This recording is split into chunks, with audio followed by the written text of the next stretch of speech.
ایک انسان پوری بشریت کو پیسے نہیں دے سکتا، پر ایک چیز دے سکتا ہے، ایک چیز دے سکتا ہے۔ کیا تم اچھے اخلاق کا مظاہرہ بھی نہیں کر سکتے ہو؟ کیا تم مسکرا بھی نہیں سکتے ہو؟ آپ ذرا سوچیں نا، دین اور مذہب نے کیا مانگا ہے؟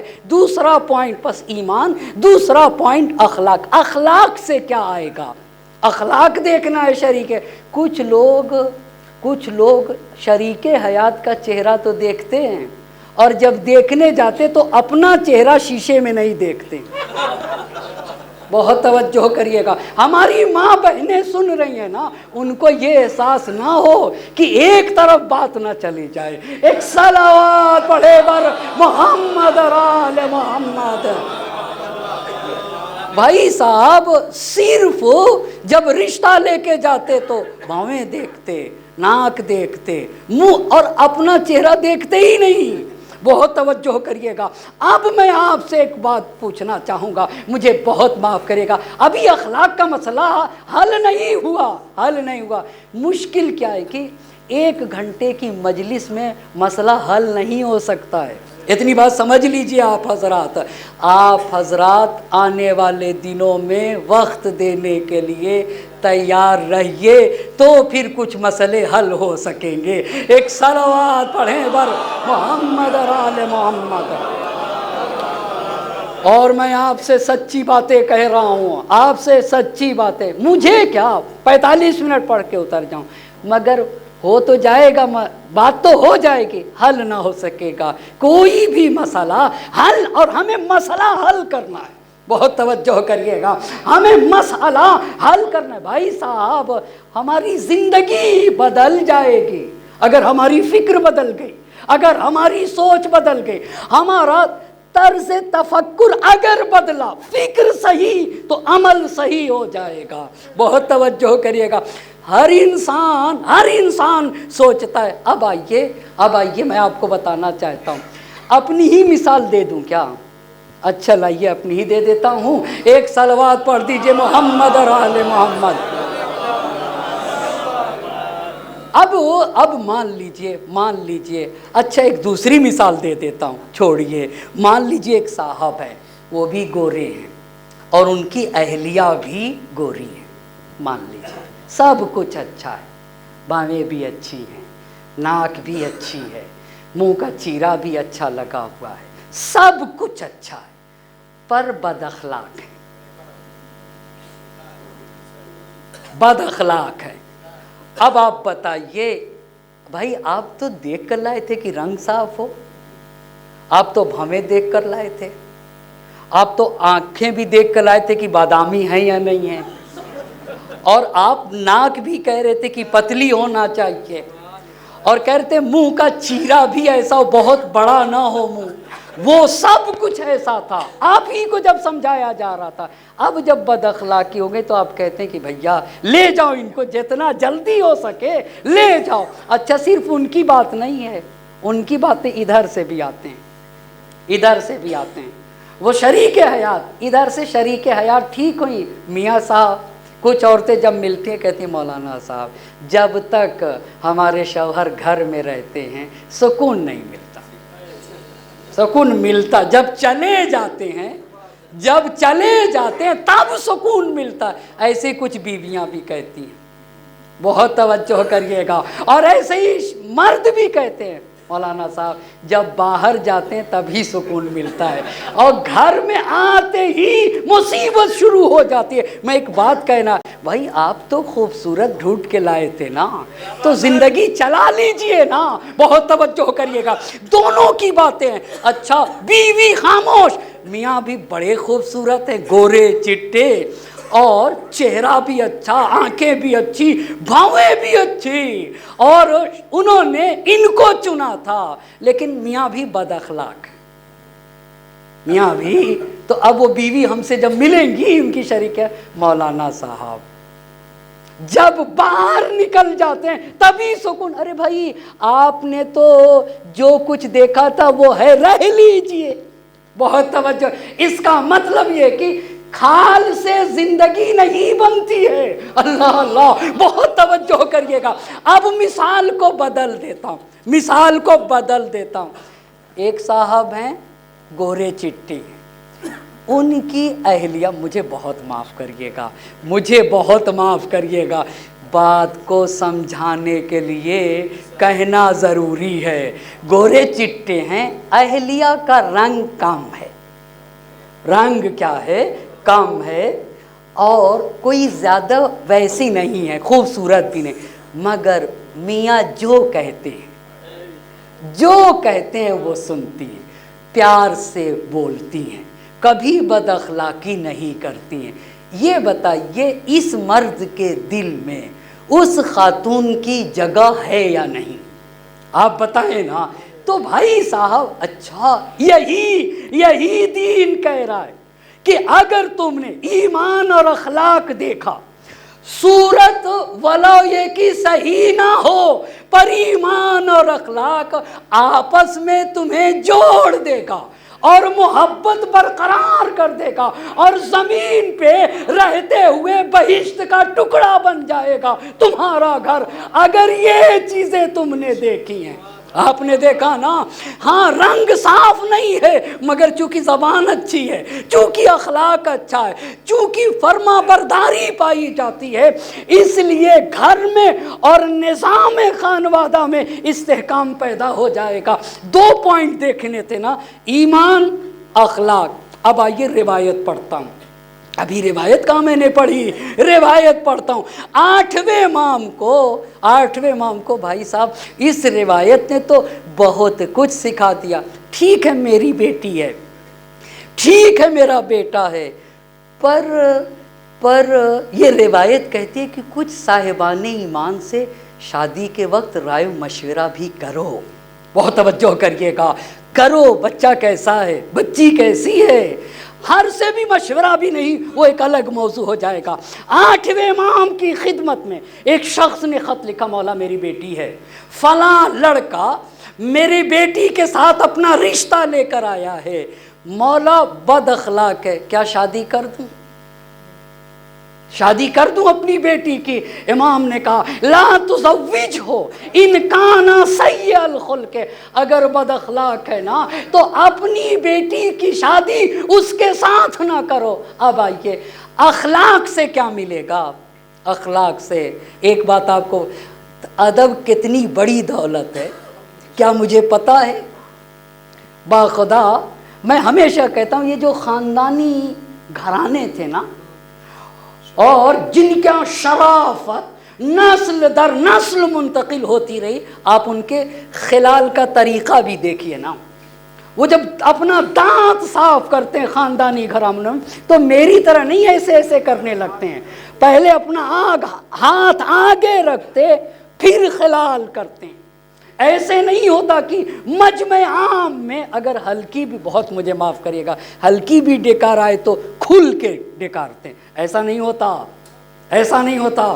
با ادب انسان کا دین تو کہتا ہے تھوکو بھی، جب راستہ چلتے ہوئے تھوکو بھی تو دین کہتا ہے کہ دیکھ لینا کہیں قبلہ رخ تو نہیں تھوک رہے۔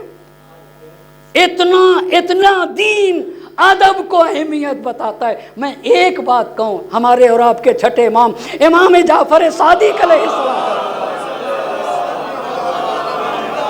کا فرمان ہے کہ اگر مجھے اتنی مہلت دی جائے کہ 2 دن کے بعد دنیا سے گزر جاؤں گا تو میں کیا کروں گا؟ امام نے کہا کہ پہلے دن ادب سیکھوں گا اور دوسرے دن سیکھے ہوئے ادب کے مطابق زندگی گزاروں گا۔ ایک صلوات پڑھ دے بر محمد۔ اخلاق سے کیا ہوتا ہے؟ اخلاق کا اثر سلیقے حیات پہ پڑتا ہے۔ دیکھ لیا نا، کیوں مولانا ایمان کے ساتھ اخلاق اتنا اہم ہے؟ اخلاق ہے تو بیوی کا شوہر کے ساتھ، شوہر کا بیوی کے ساتھ جو بولنے کا طریقہ ہے بدل جائے گا، آداب زندگی بدل جائیں گے۔ بس پہلا اخلاق کا اثر یہ ہوتا ہے کہ اخلاق سے سلیقے حیات بدل جاتا ہے۔ یہی تو تربیت کے لیے ضروری ہے، یہی تو میرا بچہ دیکھتا ہے کہ میری ممی میرے پاپا سے کیسے بولتی ہیں، میرے پاپا میری ممی سے کیسے بولتے ہیں، پاپا پڑوسی سے کیسے بولتے ہیں،